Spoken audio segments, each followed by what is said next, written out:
Germany sends 100 PzH 2000 155mm modern self-propelled artillery systems to Ukraine.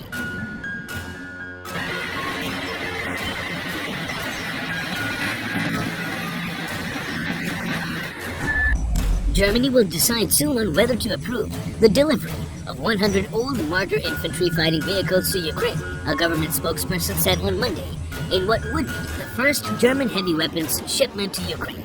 German defense company Rheinmetall, RHMD.de, has requested approval to export the vehicles to Ukraine, a defense source told Reuters on Monday, aiming to restore them over the coming months before shipping them.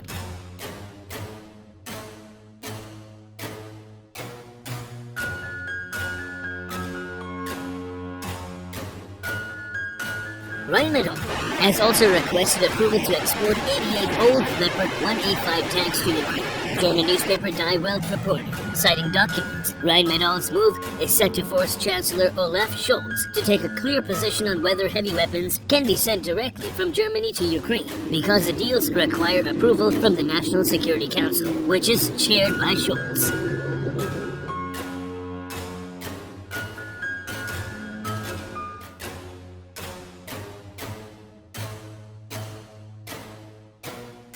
A Rheinmetall spokesperson declined to comment. Scholz is facing growing criticism at home and abroad for his reluctance to deliver heavy weapons, such as tanks and howitzers, to help Ukraine to repel Russian attacks. The German government spokesperson did not give a time frame for when a decision on the Marder deal would be taken.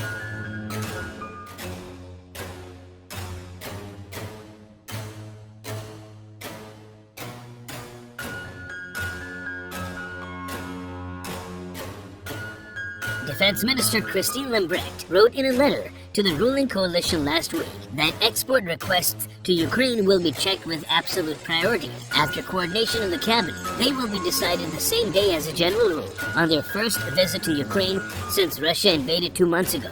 The U.S. Secretaries of State and Defense on Sunday pledged additional military aid to Kiev, including advanced weapons.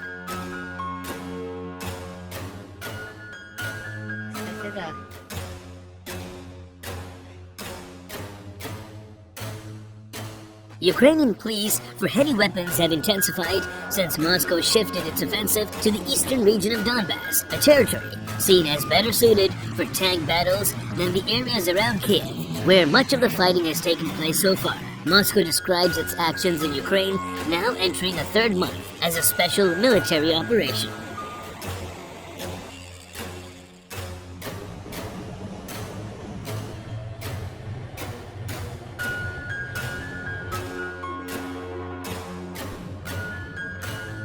Meanwhile, the Javelin, a shoulder-held anti-tank weapon that shoots heat-seeking rockets hurtling towards targets up to 4 kilometers away, can be controlled by a portable unit that doesn't look much different from a video game console, but can send a meter-long projectile straight through the side or top of an armored tank. The very presence of the American-made weapons causes panic among Russian troops, the Ukrainian military claims, and the U.S. has sent thousands of them.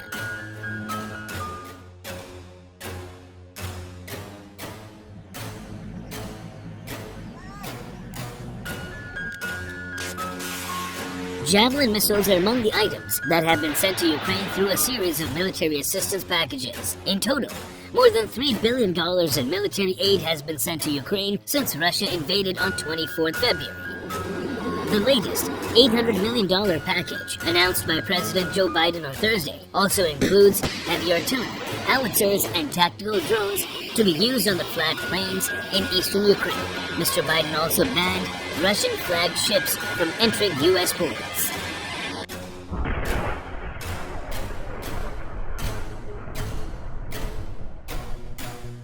Other armaments sent so far include drones that can be turned into flying bombs and anti-aircraft weapons that can shoot helicopters from the sky. But will these shipments help Ukraine overcome Russia's more numerous and better equipped invasion force? The most recent U.S. security aid package for Ukraine includes dozens of howitzers, a type of artillery that fires shells at targets on high trajectories, as well as 144,000 rounds of ammunition and tactical drones.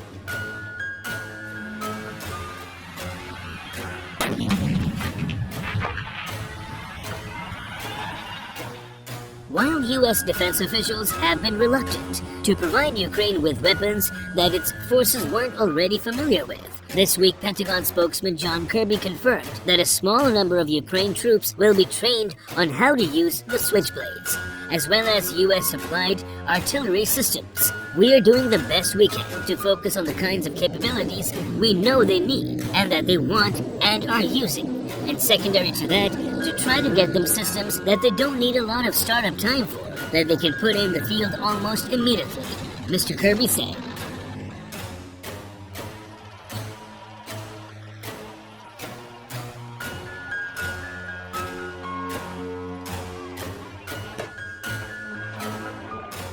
The invading Russian forces are primarily mechanized forces, meaning armored convoys, so the best thing you can do is to take the vehicles out, said former U.S. Army Colonel Christopher Mayer. Ukraine has received a variety of anti-tank systems from several countries, which helps increase the lethality of Ukraine's forces against Russian vehicles, Mr. Mayer said.